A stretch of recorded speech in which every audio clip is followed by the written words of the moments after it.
যুক্তি দিয়া পারবেন না।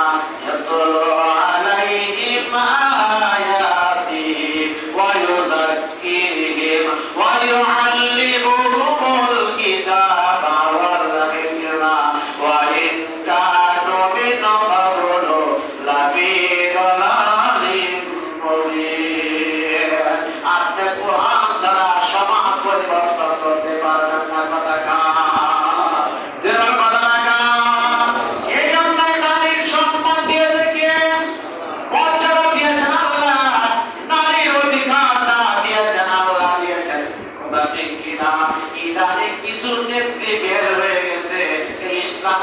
নারীদেরকে পুরাপুরি শান্তি দিতে পারে নাই।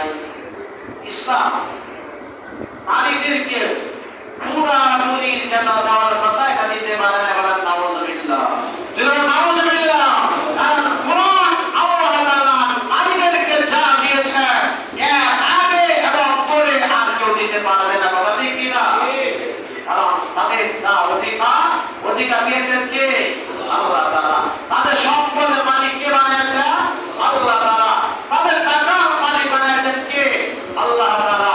এটা কোন যুক্তি দিয়া, কোন আইন করে, কোন সংবিধান দিয়া সম্ভব না। যেটা আল্লাহর সংবিধানে আছে এটাই চলবে ইনশাআল্লাহ। কোরআনের বিরোধী এমন কোন আইন হোক, যদি আইন হয় তাহলে আমার বিশ্বাস কোন তাওহীদি জামাতে এমন আইন মানতে পারে না, কখনো মানবে না। কথা ঠিক কিনা? কেউ মানবে না। আর এই নাস্তিকগুলোকে আগে তাদের কোরআনের জ্ঞান দরকার। কি জ্ঞান দরকার? কোরআনের জ্ঞান দরকার। এদের কোরআনের জ্ঞান নাই। কি নাই? এদের ভিতরে কি নাই? কোরআনের জ্ঞান নাই। আল্লাহ তাআলা আগেই জানিয়ে দিয়েছেন। আল্লাহ তাআলা তাদেরকে আগেই জানিয়ে দেওয়া এই জ্ঞান মিন ক্বাবলু লাফি দালালিন মুবিন। এরা প্রকাশ্য গুমরা। এরা কি প্রকাশ্য? গুমরাহি পথভ্রষ্ট না। সম্মানিত হাজিরিন, আমরা যারা মুসলমান হিসেবে আছি, আমরা মুসলমানের জন্য সংবিধান হলো আল কোরআন। সংবিধান কি?